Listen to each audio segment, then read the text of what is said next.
answering your tough financial questions for the past 26 years. It's Allworth's Money Matters with co-hosts Scott Hanson and Pat McClain.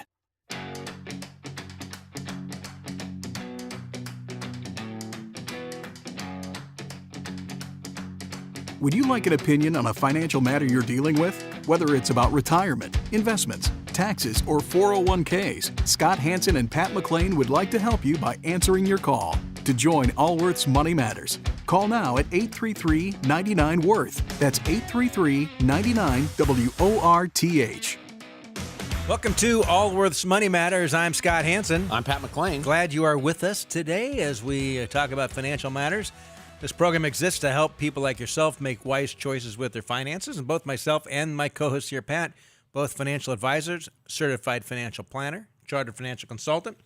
We meet with people like yourself during the week, come here on the weekends to be your financial advisor on the air. So whether you have advisors you're working with now, doing things on your own, or whatever the case may be, we hope you consider us your financial advisor as well. Give us a call and we'll see what we can I actually help. ran into somebody, Pat, the other day. Huge. He's like, some people become, I shouldn't say, anyway, huge fans of our radio program, our podcast. This guy was a huge fan, and he goes back and listens to our podcast at other periods of time, and he's telling me all about this, and he says, I just need to be real upfront with you, though. He says, I'll probably never be your client, at least not until I'm older, because I really enjoy this stuff. I do it all myself. And he says, at some point, my wife doesn't like doing it all, so at some point in time, I'll probably engage with your firm. But Not unusual. But then he said, but I've sent a lot of people your way. And I was talking to him more about that, and because his friends know that he's good at what he does. And he likes it. But he doesn't want to do it for anyone. Yeah, you don't want that responsibility. You don't right? want that responsibility to give your friends financial advice. So anyway, feel free to forward this podcast on to some of your friends that you think could benefit from this if you think it's of any value whatsoever. Anyway, if you think we can help them, just have them call our firm. Yeah, there's that too. We do that. If you want to join us and join the program and have your question answered on the air, our contact number here is 1-833-99-WORTH. Toll free 833-99-WORTH. Numerically, it's 833-999-6784. And love to take your call on anything financially related. And we're going to start off here in Sacramento with Gary. Gary, you're with Allworth's Money Matters. Hey, guys. Thanks for taking my call. Thank you for joining us. Yeah, so I've been impacted by job actions at work. I'm 52, have a 401k, so I understand I can pull my money out and move it into an IRA. And so I've been managing my own money for the last 30 years, doing the proper adjustments between large cap, small cap, et cetera. I'm 100% equities, following your show and guidelines and whatnot. But I'm approaching that point in my life where, well, not only did the job riskiness kind of jump up in the last couple of weeks, but I'm wondering if at 52, is it time now to look at moving the risk bar down a bit? But larger than that, is it too soon to engage a firm like yourself that will offer me some management aspects that I just don't have the skill set to do? Investing in REITs and bonds and all this type of stuff that gets me out of the 401k and into an IRA with a lot more options. So the first question is, yes, you should probably take a look at your allocations, and you may be fine at 100% equities, but you may want to bring it down a little. Yeah, tell us about this is not uncommon. You're 52. Let's go back a month ago before things started happening at work. When were you planning on retiring? I'm shooting for 62 to 65, so I got about 10 years-ish left. And are you at a point now that you're concerned that maybe your job's not going to be around a year from now and you might have to go find something different and you don't know what that's like because you haven't been in the job market for a long time? Or Well, I'm in the midst of that right now. The exit date is approaching, so I'm in the job hunt market. Yeah, and what's the outlook for you? Well, I hope it's good. It's only been 6 weeks in. My wife says I need to be more patient and whatnot, which God didn't bless me with. Okay, well, good for you. I tell you, so I'm not telling you this to scare you. I'm just giving. I have a good friend of mine. He mid-50s. He's got a master's degree from Pepperdine. Was with the same company 21 years. One day they did a reorg. He's out. Right. It took him 11 months to get a job. To get the job he wanted. Yeah, and that may be Well, the case. I've been in this place okay. 28 years, so it's a similar footprint. So you've been there for 28 years. Yeah. Well, to get a career job to continue forward, yes. It's without relocating is oftentimes the difficult part, depending upon how far up you are in the pyramid of the company. Yeah, and I think what happens, Gary, and what you probably experience as you get further in your career, you become really great at a couple things, right? And a specialist in a few different areas, and sometimes and you've got a certain income level that you need to replace. But the only reason I'm saying this is because you said your wife said give it some time, and these things can take time, and don't lose hope. And I think it's particularly hard as we get a little older in life. We've had some of the major milestones that life happens, and then it's like, are we still needed here in the marketplace? Are we still of value?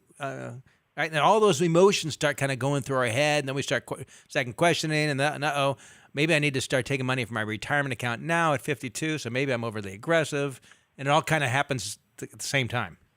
But exactly. And I'm wondering, do I just continue on with my investment mindset? So tell us about your situation. Is now the right time? Do you have any kids that you're still supporting? A boy in high school, and I have another son that's in college, and he's paying his own way. So I just got a youngster that'll be going to college in a couple of years. And does your wife have a job outside the home? Yes, she does. And what do you owe on your house? About $250. What's the value of the home? Probably a little over $5. Do you have much in the way of other debts? No. And what? No debt at all. Good for you. What do you have as in your 401k, IRAs? I'm sitting on mine about just shy of 1.2. My wife's got about 250, and we have some cash holdings and stock and savings. You guys are great savers. How much do you have in cash and stock? About 120 in cash and about 100 in stock. So the answer to the question is and what's your annual income? Approximately. Personally, just you. Just me, about 150. Okay. So you guys are great savers. Great savers. I don't know if you need me to tell you that, but you've done a good job. The allocation may or may not be too risky. What were you going into the financial crisis? I know you're younger then, but yeah, I was younger. We rode it through. I rode that thing through, and it has been a great run.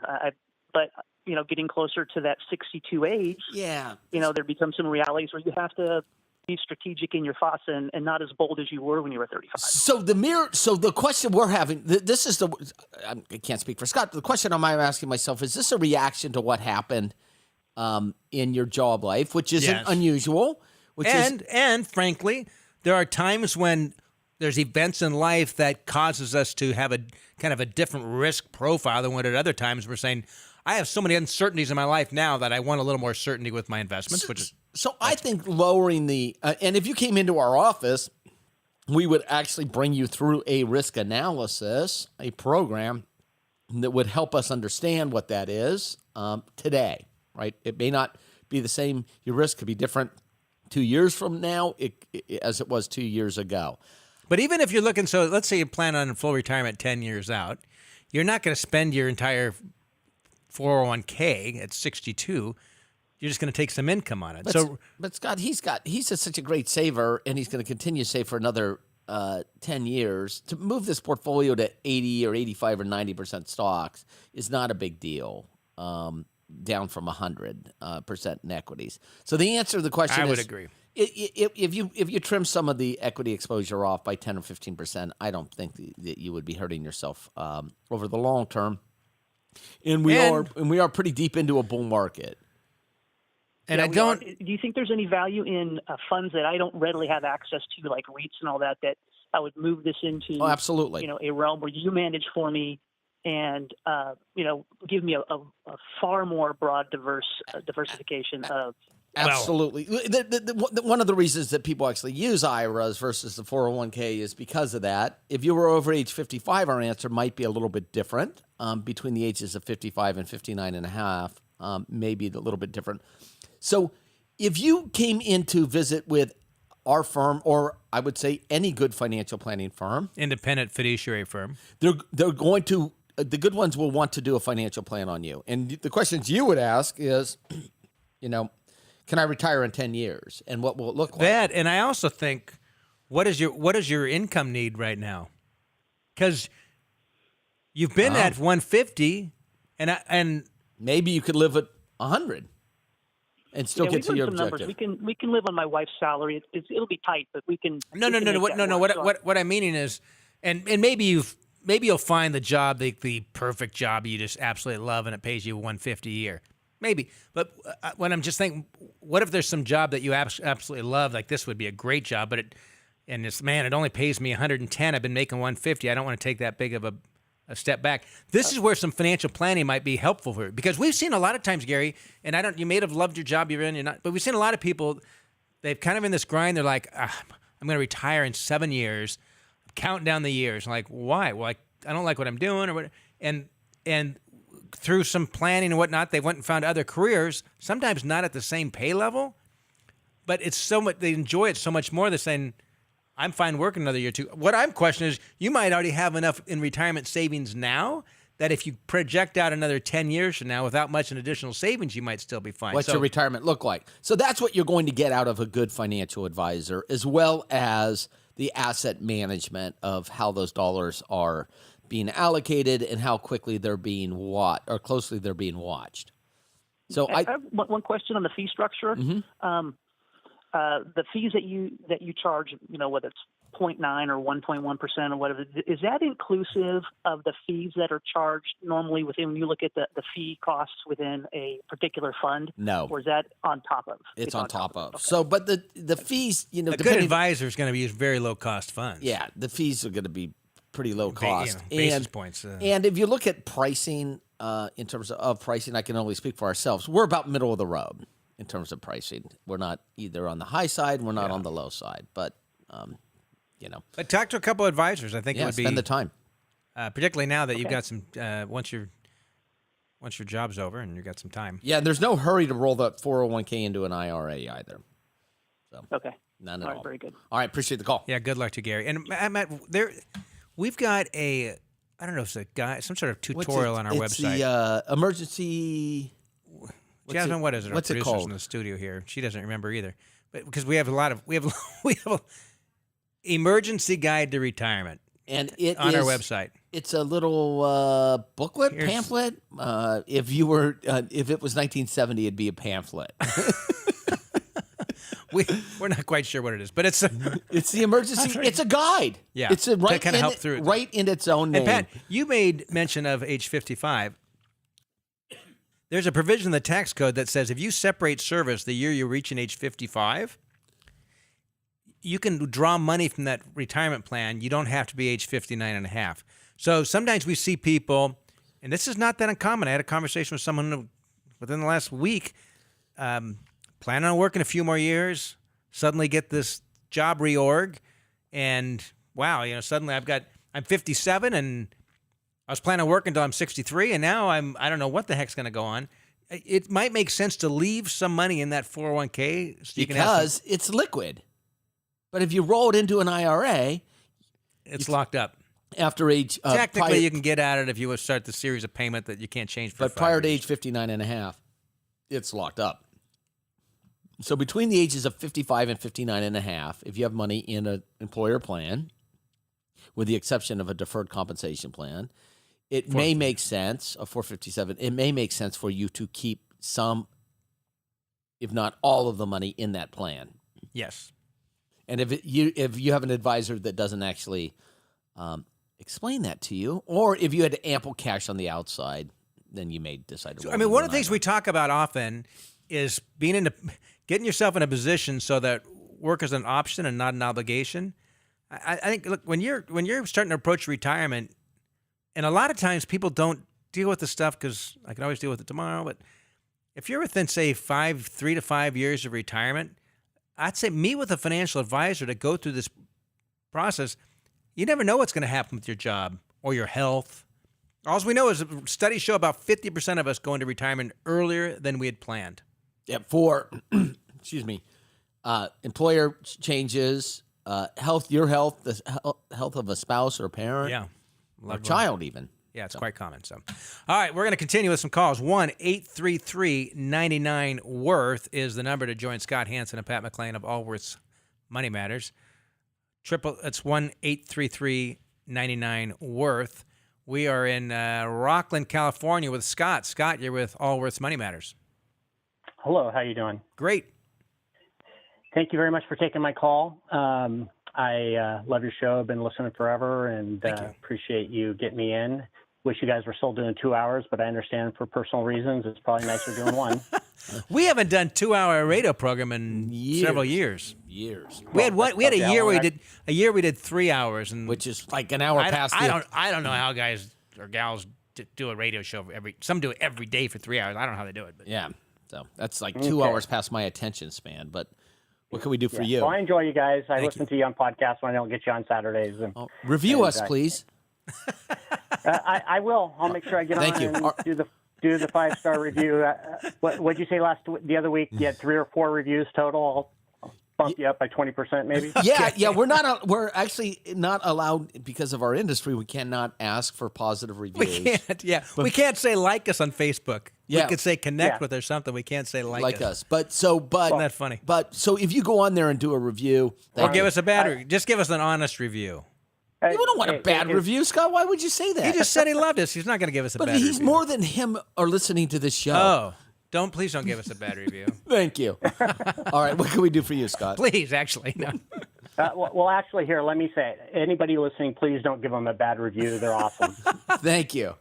There. Thank you. Now that we got the marketing out of the way, what can we do for you? So I'm, as some of your other callers have said in the past, the sandwich generation. I have older parents and having issues. I've got kids. I'm 2 years away from having 2 kids in college. My sister has 2 kids in college, and my parents, who used to have a comfortable upper middle class life, are now living on Social Security alone. Wow. They're living on about $3,300 a month. Luckily, they own their home, but they live in a home that has property taxes, obviously, and also has a HOAs involved. So their cost of living there is about $800 a month. The value of the homes, probably $325, $330. How old are they? And he's turning 78 or 77 this year, 78 this year. And my mom's going to be 76 this year. All right. They've lost most of their assets in 2007 and due to some other issues. And so the things they have left is life insurance. And my mom's been servicing their life insurance policy. Unfortunately, she was allowing my dad, who had dementia, take care of them. And one of them ended up lapsing for lack of payment because he forgot to pay it. And his health has turned. Did they send wait. Usually there's some sort of reinstatement period on these. Yeah, and It was beyond that. We tried. Okay. and there was no cash value in it whatsoever. Don't know. It's identical to the policy I'm calling about now. Okay. They have 2 of them. All right. So, and it was just like a year and a half ago, 2 years ago, this happened. We went back and forth with them. They wanted medical records and all this stuff that would have been just insurmountable to try and get on my father. Got it.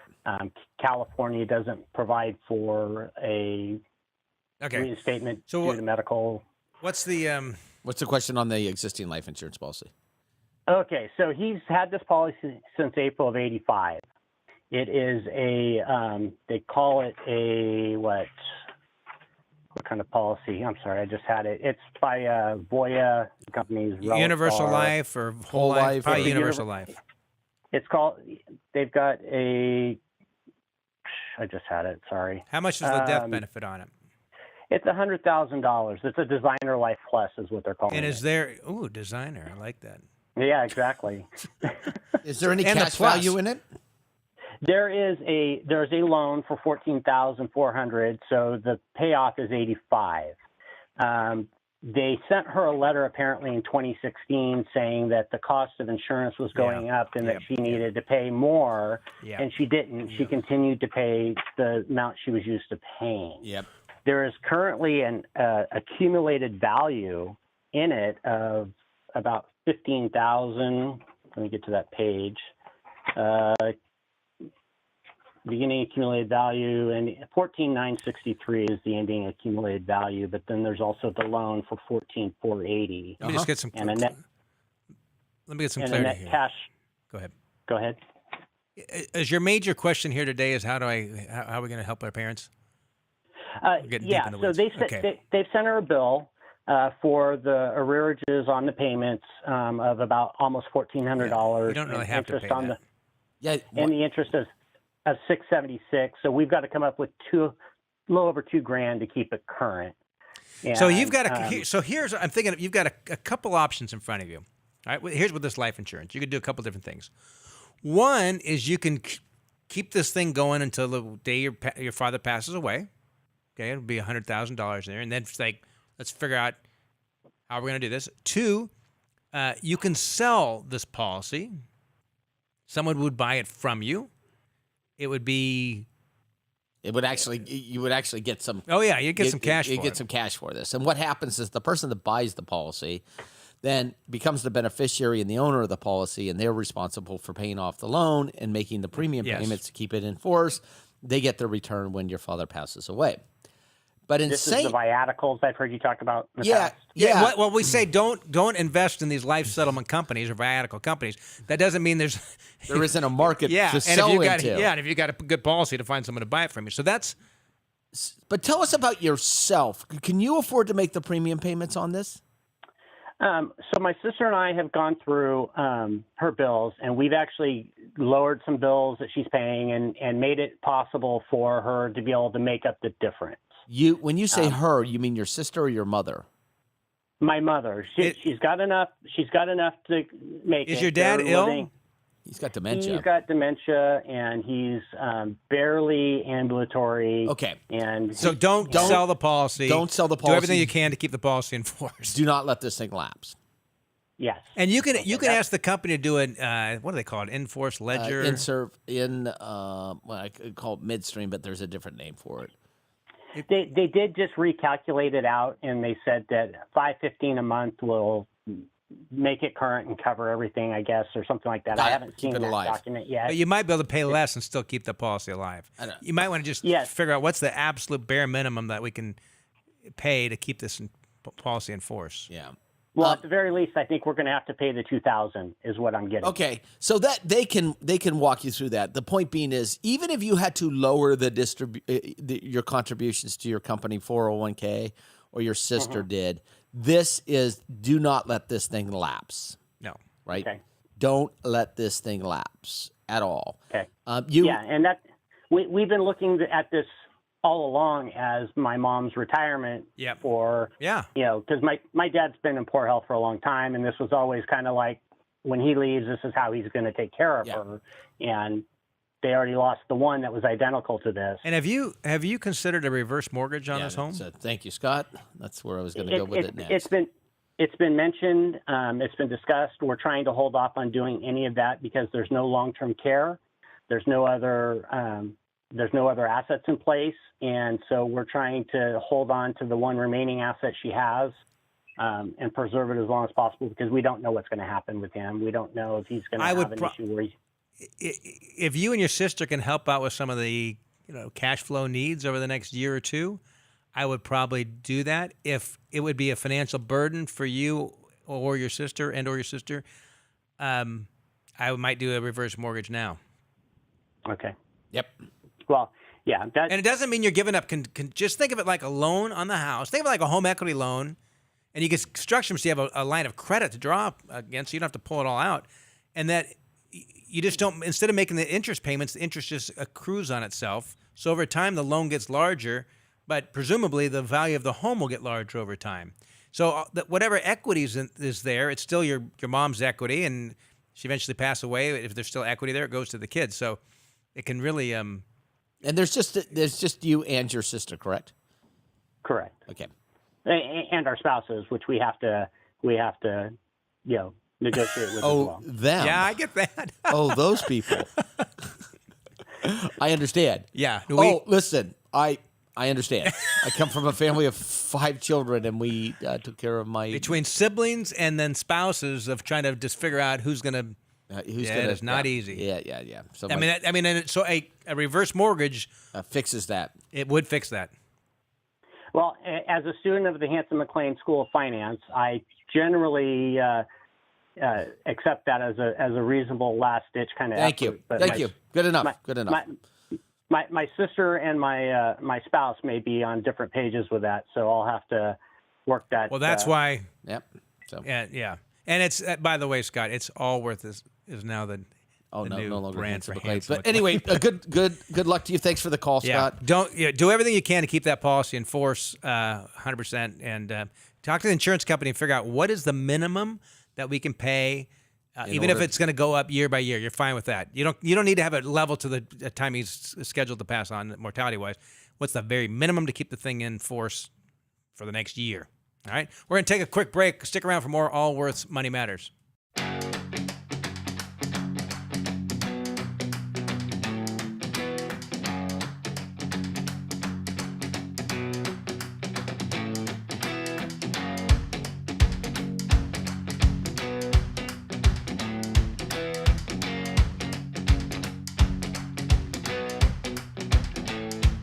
Can't get enough of Allworth's Money Matters? Visit allworthfinancial.com/radio to listen to the Money Matters podcast. Do you have a financial question that needs answering? Call us at 833-99-WORTH. That's 833-99-WORTH. Welcome back to Allworth's Money Matters. I'm Scott Hansen. I'm Pat McLean. Thanks for staying with us. Yes. Although that huge long break at the bottom of the hour, it's a couple of minutes or whatnot. Yeah. If you want to be part of our program, our contact number, 1-833-99-WORTH. That'll put you on with Scott Hansen and Pat McLean of Allworth's Money Matters. And you ask questions, and we do our best to answer them. That's how that works. We'll do our best. So that's all we can do. That's all you can ask Our for. best? Our best. No, you can ask for the right answer. That's what you should ask for. Okay. I hate to say it. We will do our best to give you the right answer. And hopefully you'll have some sort of confidence in it. Okay. Whether we're right or wrong. We're Because right. it's just our best. Let's go to Cincinnati, Ohio, talk with Julie. Julie, you're with Allworth's Money Matters. Hi, guys. How are you doing? We're wonderful. How are you, Julie? Good. Good. Thanks for taking the call. You sound happy. I like happy people. I'm doing okay. All right. What can we do for you, Julie? Okay, so I'm retired. My husband and I are both retired, and I just my dad passed away, and I just received inheritance from his passing, and it's $1.2 million. Okay. And so I mean, I know what I'm going to do with part of it, but there's a cash portion that I don't quite know what to do with yet. What are you going to do with the part of it that you know you're going to do something with? Half of it is already invested in stocks, so it's a brokerage account of about $566,000. So I'm thinking of just leaving that intact because it's already set up for income producing. Uh-huh. And then there's going to be about $525,000 in cash. Alrighty. Did First of all, sorry about your father. Oh, thanks. has anyone discussed community property versus separate property with you yet about how this is your money and not the money of the marriage? So have you had this discussion at all? Nobody talked to me about that. So if you inherit money or are gifted money, it is your property, not the property of the marriage, which means Whether you've been married 2 years or 32 years. 130 years, or whether you're Larry King and been married dozens of times, it's your property. That means that if you commingle these with assets with that of your spouse, it may become community property of which that spouse will have claim to. Uh-huh. So, what this means is, in most situations, and especially with a dollar amount this large, our recommendation would be to keep it separate property. No, I wouldn't say that's our recommendation. That's something to consider before you choose to make it community property. Let me ask you a question, Pat. Okay. If you inherited money today, Would I keep it separate yes, property? you've been married how many years? 33. And how would that go? Well, I'm a great guy to be married to, number one. So I don't think this would be a driver. In any case, it's just something to consider. And the reason we bring that up is because We've seen people have commingled inherited assets with that of the spouse and then gotten a divorce after and then having That's to correct. separate. So just keep that in mind. Just keep that in mind. Okay. so If there were no emotions involved, you would keep it separate. as far as do you still owe on your home? We owe about $100,000 on Okay. our house. Have you thought about paying that off? I did think about it, but if I did that, I'm afraid that might cause tax problems because I wouldn't be able to use Schedule A and deduct some of the other donations and things that we do every How- year. You're not filing a standard deduction right now? For 2018, did you file standard or you're still itemized? Yeah, itemized. Yeah. Okay. How Well, how much itemized were you above that of the standard deduction? About 12,000. Okay. I would still consider. So your interest rate's probably around 4% on your mortgage, I'm guessing. Somewhere in there, yeah. Okay. So you're getting a tax deduction. You're able to deduct from your income $4,000. Doesn't mean you save $4,000 on taxes. You're able to deduct. The argument would be if the interest deduction is so valuable, you would actually refinance to a higher interest. Because Yeah. think of the deduction. So our recommendation would be to commingle $100,000 of this And and pay pay off that. the house. How long have you been married? 36 years. Okay, I would, if it were me, I'd pay the house I'd off. pay the house off. I'd pay the house off, right? because otherwise you have to go and invest and earn more than 4%. With risk. Yeah. It has to have some risk because bank CDs aren't going to pay. They'll pay 2.5. If you want more than 2.5, you got to have some risk. The second thing I would look at is I would not continue to hold those stocks, that $566,000, and you said individual I would stocks. agree with that. And the reason is, if I gave you $566,000 today, would you go out and buy that exact basket of stocks today? No, because these stocks were, well, my dad had stock options, so he got these stocks like 30 years ago. But the question is, would you go buy the exact same thing? So there's no tax implications in you selling these stocks, He had tax implications. You do not. Correct. right? That's You receive what's called a full step up in basis. These dollars received a full step up in basis, which there's no tax implications. The IRS acts like you just bought them the day he died. So, right. in saying that, I would start with a clean slate and build a portfolio that was appropriate for you. Uh-huh. And I wouldn't be married to these individual stocks at all. So the mere fact that you told me that he received them as stock options tells me that he's probably overweighted in, I don't know, your Cincinnati. Is it Procter & Gamble shares? There is some of that, but there's a lot of Honeywell. Okay. So you wouldn't, I don't know if you would go out and take all those dollars and buy the Honeywell shares today if I had just given you $560,000 in cash. And I think the easiest thing to do is to do nothing. But that's not Maybe the not right the right thing. thing. That's not the right thing to do. What's your investment experience been like over the last 10 or 15 years? Do you have much in a 401k or IRA that you've watched fluctuate in value? And Well, I have an IRA. Part of the money that I got was an IRA, and then we also have an IRA and a 457 because we have our income is from pensions. so one of the challenges, and you guys both work for companies that have pensions. That's your primary income for retirement. One of the real challenges, Julie, when you come into some sudden money like this, whether it's through an inheritance or a lottery winning even, is sometimes what our experience has been, and maybe it's different with you, our experience has been sometimes people who haven't had a lot, they haven't had significant investment portfolios over the years, aren't really used to the ups and downs that investments can do, and sometimes they become their own worst enemy in managing the money. Because the challenge is a 10% swing doesn't sound like much. It's only 10%. And if you have $1,000 invested, a 10% swing is $100. But if you have $1.2 million invested, a 10% swing is $120,000. Historically, the stock market declines about 14% once every year.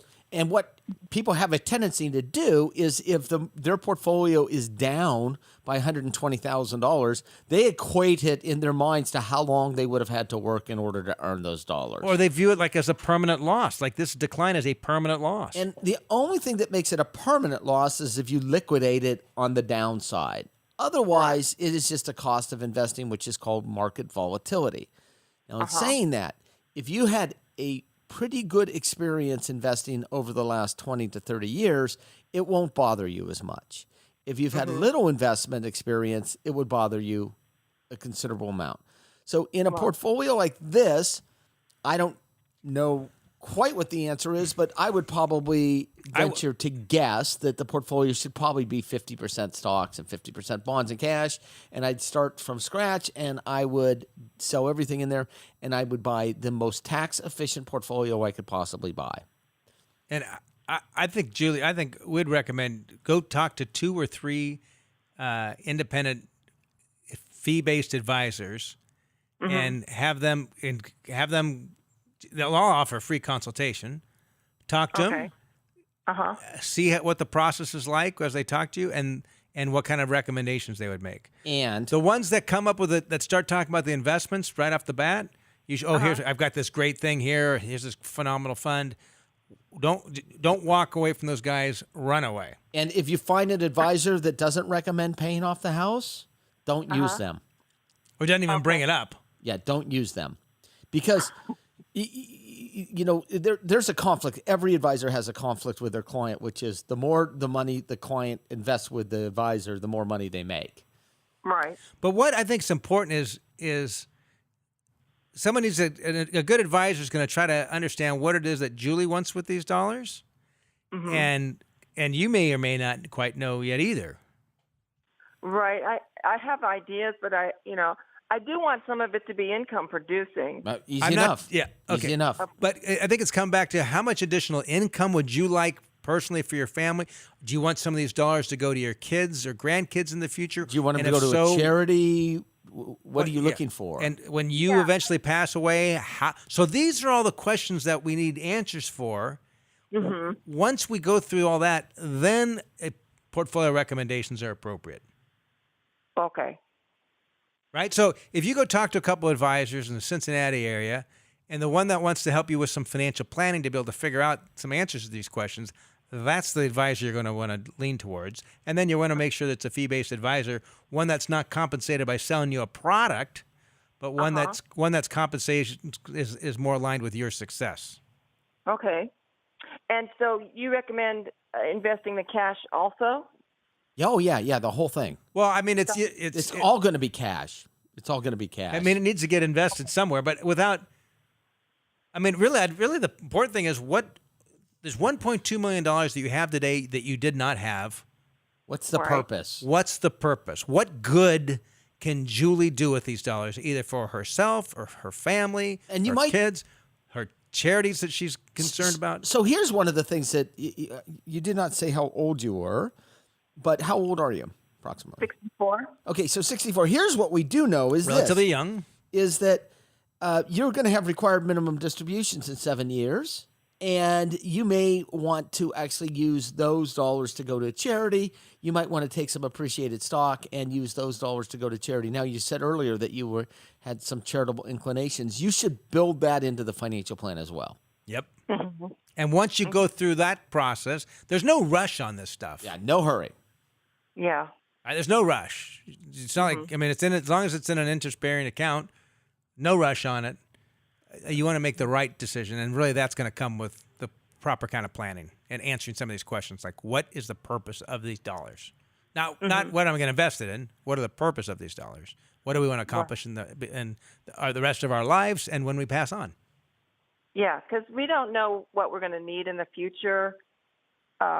if we'll need any medical expenses or anything like that. We don't have any now, but Well, you probably will in the future, right? If you just my look dad- statistically. yeah, my parents were in their 90s when they passed away, so I figure I probably will be too. Yep, you better plan till you live to 100, Yeah.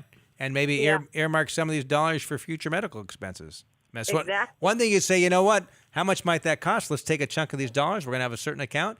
We don't care what the value is between now and the next 20 years. All we care about is that's future medical expenses when we're old and have some medical. So that's the kind of planning I think would be helpful for you. Yeah. Okay. All right? Appreciate the call. Yeah, I wish you well, Julie. And All you right. know- Thanks. all right, thank you. And Pat, you just want to kind of circle back on the stepped up basis. Yes. So what happens when, In most situations, in most situations, and the reason you said liquidate those stocks before you even knew what were in there, didn't matter. You could guess that they were highly concentrated. yeah, because the losers tend to go bankrupt or go way down in value, and the winners get a larger and larger piece of the portfolio. Yes. Just by its yeah, very and nature. people have a tendency not to want to sell anything because good enough of for tax Dad. implications. Yeah, correct. While and oftentimes we'll recommend to people, it's even they don't have the perfect holdings, but we say, look, you got a tax consequences if you sell it now. Don't sell it if you got things structured right. When either you or your spouse passes away, we'll have a step-up basis. We can deal with it at that time. Or we're going to gift these to charities if you have a Or charitable quit giving inclination. cash. We're going to give these shares Exactly. instead. Right? So you were started to explain what stepped up in basis means. So when someone passes away, whatever, for tax purposes, what we paid for them as far as with tax concerned gets stepped up to whatever the current market value is. So let's say someone had Apple stock that they had paid $1,000. Why you get a smirk on your face? I'm thinking to myself, this is crazy. This whole idea of getting now you could pass on almost $23 million without taxes And a stepped up basis. and you get the stepped up in basis. This is awesome, and it really does benefit rich people. Oh, the step-up basis is Really, really benefits rich people. And the reason that it wasn't Donald Trump's a real estate guy, that's why it was not in the last last tax bill. Yeah, that's But why anyway. it was smirking.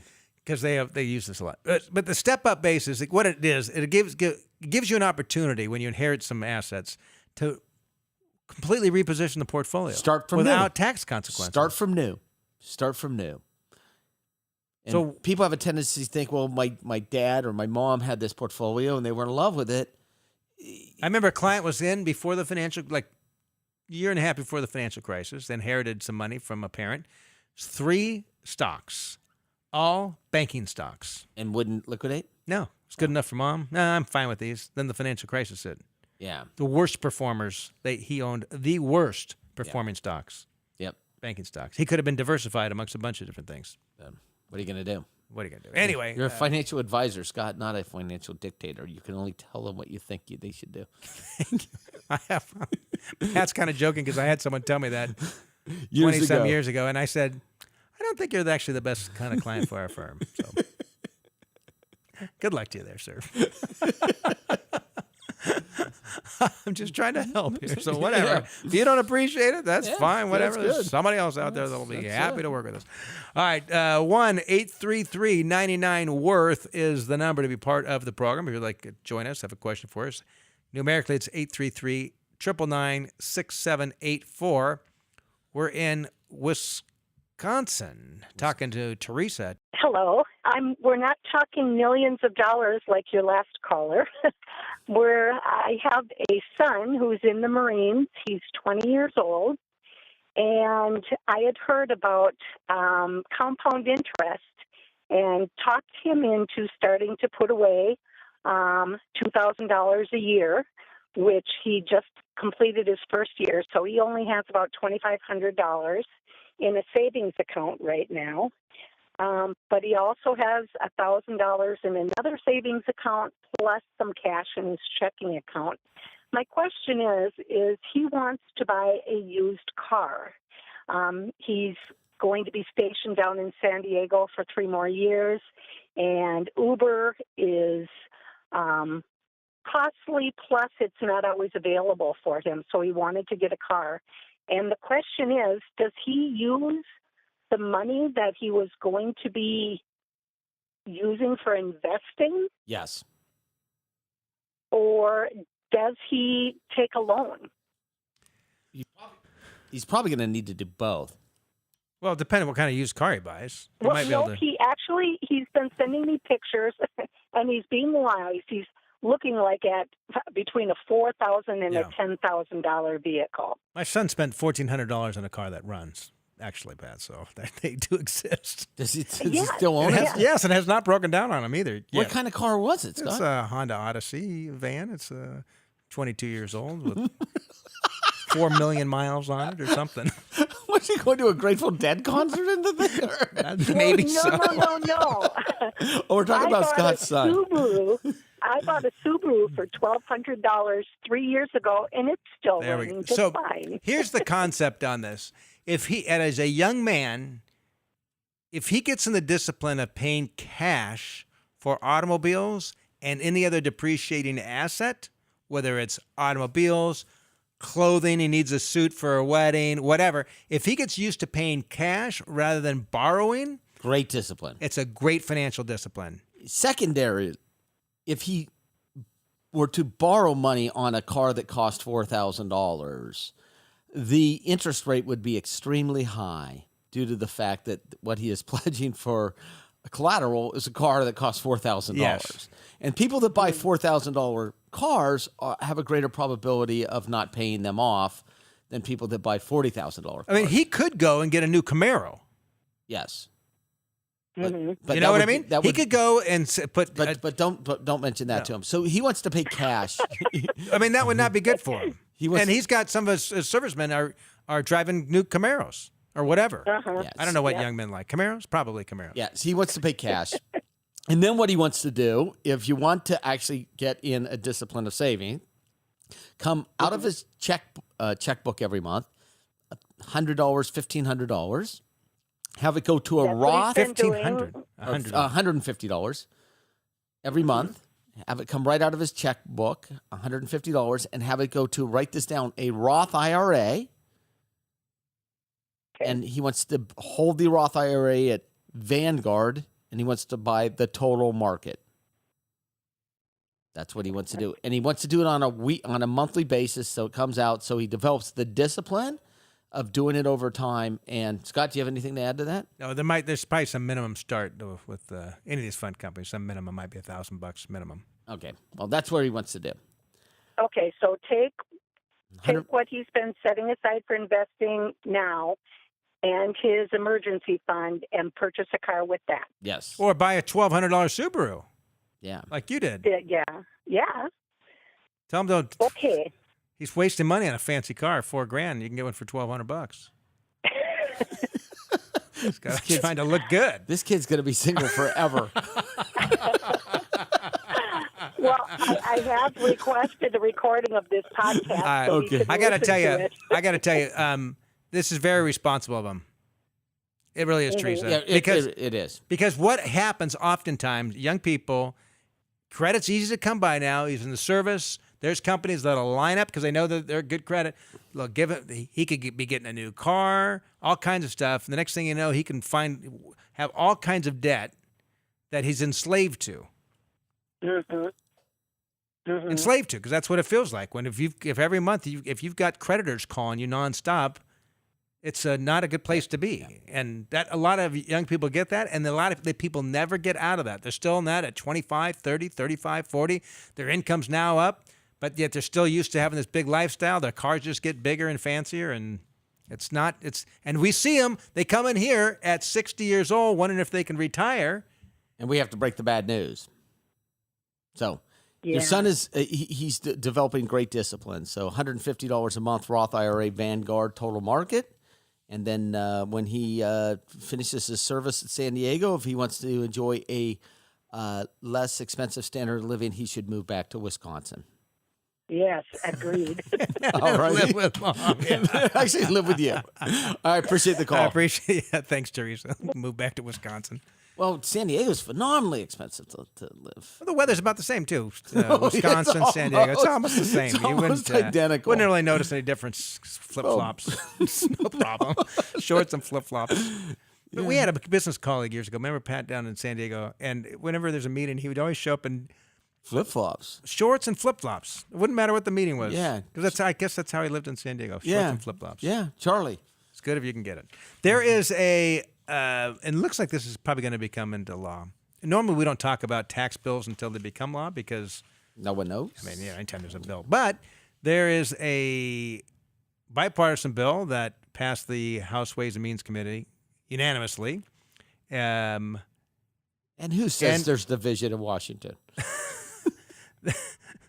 The Senate bill also had the RESA, was called, the Retirement Enhancement and Savings Act, that passed. They're both very similar. And this is called the Secure Act, setting every community up for retirement enhancement. What's coming out of this, though, and here's what we're talking about. This will push the required minimum distribution date up from 70 and a half to age 72. So it will help a couple of people. A little bit. Little. Not much. Yes. From 70 and a half to gives you another 18 months before you Start the required minimum distributions, and so which means that if you have enough money that you don't need the required minimum distributions to live on, you're doing pretty well. Yeah, and there's also a thing in here that says small businesses could all band together to have a multi-employer 401k plan. Which makes total sense. Yeah, and actually next week we've got a special guest next week. Special, we think he's special. Our director of retirement plan services at Allworth, where he's going to talk about some of the 401k things. But this would be helpful, particularly if you work for a small employer that says we Especially if can't. you got 5 or 10 employees. If you work for a company that says we can't afford it, we're a small company, this could certainly help. Maybe that's why they call it the Setting Every Community Up for Retirement Enhancement Act. Do you think they came up with the word secure first and then get They had some unpaid intern, come up with that. That's how that works. Okay. Don't you think? Yes, exactly. My son in high school was an unpaid intern for a congressman, U.S. congressman back in Washington, and he'd answer phones from the constituents. And he said, I said, anyone ever ask you how old you are? He said, yeah, a couple times. I said, what'd you respond? Ma'am, that's really not relevant to our conversation. I'm thinking, you think you're calling your congressman? He got some high school kid popping his pimples in between calls. I mean, it's hilarious. Anyway, politics is a strange business. We are out of time. We're here every week at this same time, at this same station. And if you listen to us via the radio station, we appreciate that. If not, if you listen to us podcast, great as well. And if you don't listen to us podcast, we encourage you to come find us. Allworth Financial. Money Matters. Love to have you as a podcast listener as well. So enjoy the rest of your weekend. We'll see you next week. This has been Allworth's Money Matters. This program has been brought to you by Allworth Financial, a registered investment advisory firm. Any ideas presented during this program are not intended to provide specific financial advice. You should consult your own financial advisor, tax consultant, or estate planning attorney to conduct your own due diligence.